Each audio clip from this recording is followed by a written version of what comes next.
And I'd like to introduce our colleague, Hromadske journalist Zhanna Bezpiatchuk, who spent some time this week in Amsterdam and in other places in the Netherlands and was reporting. So, Zhanna, with these results, with many people you met and talked, from the politician to the common people to activists, what is the main conclusion and what could be the consequences? Okay, the main conclusion is, of course, that the majority of people who took part in this referendum vote no. But we have to be like aware and conscious of the very fact that the result is doubtfully representative. I mean, from the sociological point of view, the result of the Dutch referendum is either no representative at all, or it's a representative in a very limited way. Because what we have that just the threshold of 30% was overcome, but just it was very, very, very short threshold overcoming. And the first point. The second point is that over 1/3 of those people who took part in this referendum, they still voted for the association agreement. So, and only less than 2/3 of the voters voted for. Yeah, but so we can reword this as much as 2/3 voted against, and only 1/3 voted in favor. Yeah, it all depends from which point you look at it. Yes, but if we look from the point of the threshold and turnout, the turnout was very low compared to national elections. So that's why we can say that it's not very much representative. That's the first point. And the second point is the conclusion that the absolute majority of the Dutch people, that's my impression, they didn't care at all about this referendum. And that's why it's the no. It's not the victory of no vote, but it's rather the victory of political absenteeism and indifference and apathy, and political apathy among the voters. So those who picked up this issue and put it on referendum, they were very much aware that the majority of the population, they just don't care at all. And on the one hand, and on the second hand, the protest electorate will be mobilized. So first of all, those people who would use this referendum as a proxy vote on Europe, on EU, they will come, and the majority of the population won't take part in this referendum. So that's the calculation, and at the end of the day, the EU, Ukraine, and the Dutch government has got many problems. Although the vote was not legally binding, it has stirred waves of speculation around Netherlands and around European Union as well. And the Dutch Prime Minister, Mark Rutte, said that with such a victory for the no camp, ratification cannot go ahead without discussion. So, at least from the Dutch Prime Minister's point of view, this is a victory of the no camp. And Zhanna, maybe you would explain, because we ask for the Dutch officials also to comment, and they all say we can comment after the 12th of April. So what would be next? Well, the 12th of April is the day when the Ukrainian Prime Minister will tender his resignation. That would be one thing, but what will be next? Because this is a precedent for the European law, and in fact it's very, very... What is the scenario?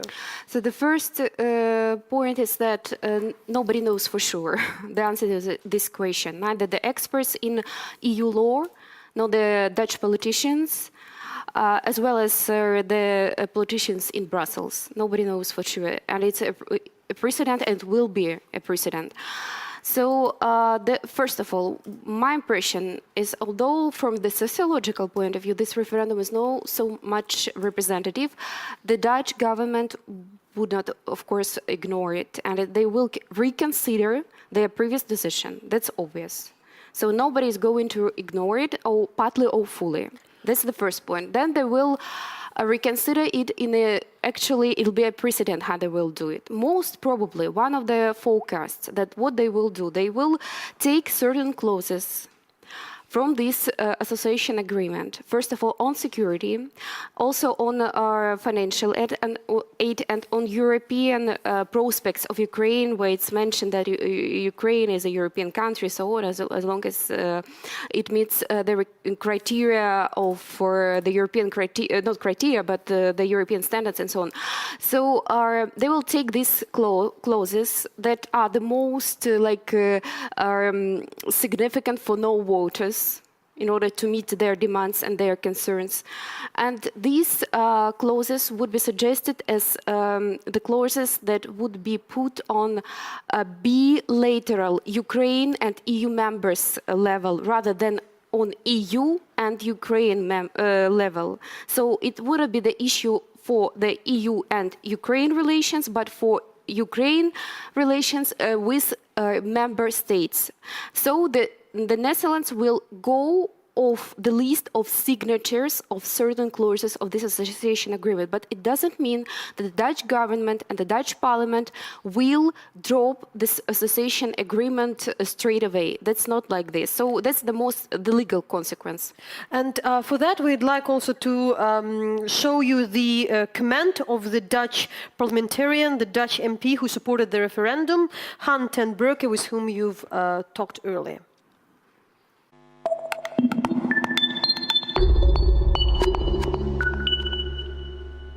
Well, there's certainly a lot of frustration with EU politics at the moment. We have a lot of crises on our hands. The refugee crisis, for example, that Europe doesn't seem to solve very well. There's also been the financial crisis since 2008, the euro crisis that we have seen. So there's a lot of crises in the European Union, and people are fed up with that. I can understand. But this treaty is not about Europe. This treaty is about the external borders of Europe with Ukraine. And this is also about the future of Ukraine, obviously. It's a treaty that prospers trade. We are a trading nation, so it's very positive for our country. We are the #3 investor in Ukraine. And it also brings stability to our outer borders. And that's why I'm in favor of this treaty very much. How would you explain, if it's possible, in a very simple way, the way that it would be more understandable for Ukrainian viewers, what leverage over this situation, over the results of the referendum, both possible results, yes or no, does the Dutch parliament have? What's the role of the Dutch parliament then after the referendum, when the results are fixed, established, and we know what is the result? Yes. Okay. At this moment, while I'm talking to you, we don't know the results yet. So the results will be official probably on Friday. If the results will be a 30% turnout, then the threshold, the legal threshold, has been reached. First, the government has to make up its mind, and then we will be making up our minds. And this is, of course, all depending on the result itself. And it's very difficult for me to speculate. Russia has been mingling in eastern Ukraine. Russia has been annexing the Crimea, and we have made a deal. It's a treaty. Ukraine's sovereignty should be respected. Its outer border should be respected. This has all happened, but this is a treaty that will spur trade for entrepreneurs first and foremost, and it will give us more stability instead of less stability.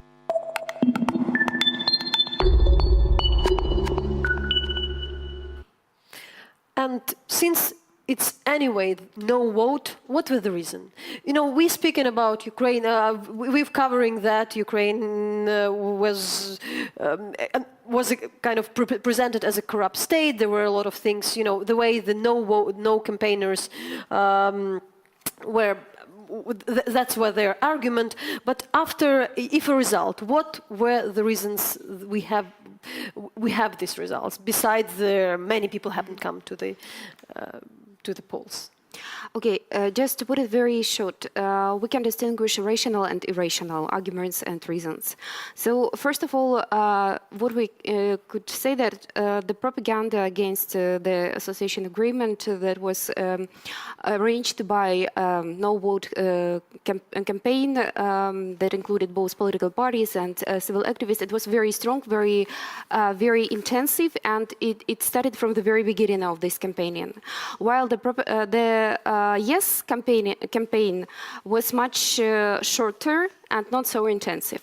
And as a result, those voters that were not very much into the topic, they got many irrational propagandistic thoughts about this agreement. Like, for example, that if you vote for the association agreement, it means that the Netherlands will go into the conflict with Russia's Putin, and the Dutch cities and towns would just have the same destiny as Mariupol, for example. There was this kind of propaganda. But it was not everywhere, I wouldn't say, but okay, this propaganda is the first point. The second point, I would say that the Panama leaks still was quite visible on Dutch TV and in Dutch media in general. It means that those voters that hesitated at the very last moment and that don't know a lot about Ukraine, I mean, they got this kind of negative information on the very last day before the referendum. And then much more deeply rooted reasons, more rational reasons.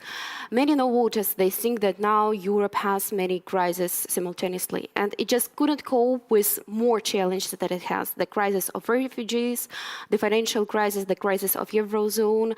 They don't want to have one more problem, even at least this is not so big problem. The second point is that they are afraid that the Netherlands will be engaged in paying for Ukraine's bad economy, weak economy, as it happened in the case of Greece, although we couldn't compare Greece and Ukraine, Greece in the Eurozone.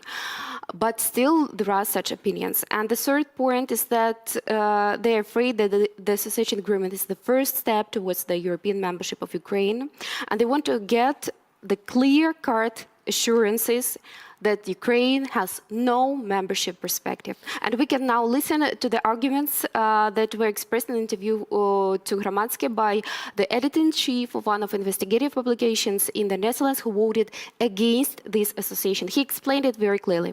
Okay, so thanks a lot, Zhanna, for being with us, and we'll finish the segment with that. Here.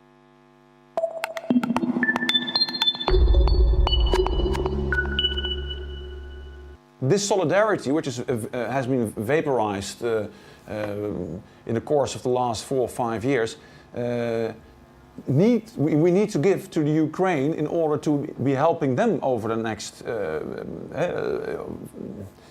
4, 5, 10 years to help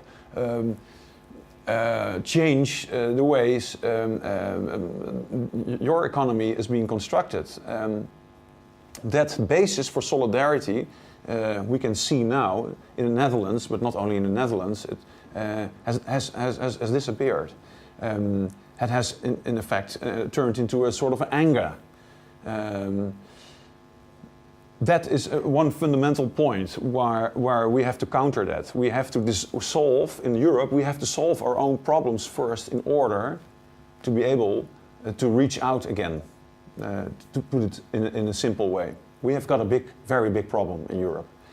And now I come to the second part. That particular problem is outplayed by the Kremlin. In contrary, you know probably that a lot of those no voters are in favor of Putin, or at least have sympathies towards this strong man. We are trying to confront Putin with our moral soft powers, while he is a street fighter. We are in no shape to face him. We, as Europe, have to show that we are not going to put our hands on the Ukraine. We have to show the Kremlin that we are keeping out of the region. Unfortunately, how much we would like to help, if we could, we are not able, and we shouldn't in a political manner. So basically, those are the two important arguments for which a no is not only might not seem sympathetic and very harsh, but it's realistic. Unfortunately, we in Europe have to develop another way of looking at our own problems, and we have to develop another vision on helping or on dealing with Putin. Our soft politics are without have nothing. He's laughing at it. and he's deconstructing, in fact, the European Union by putting force on us.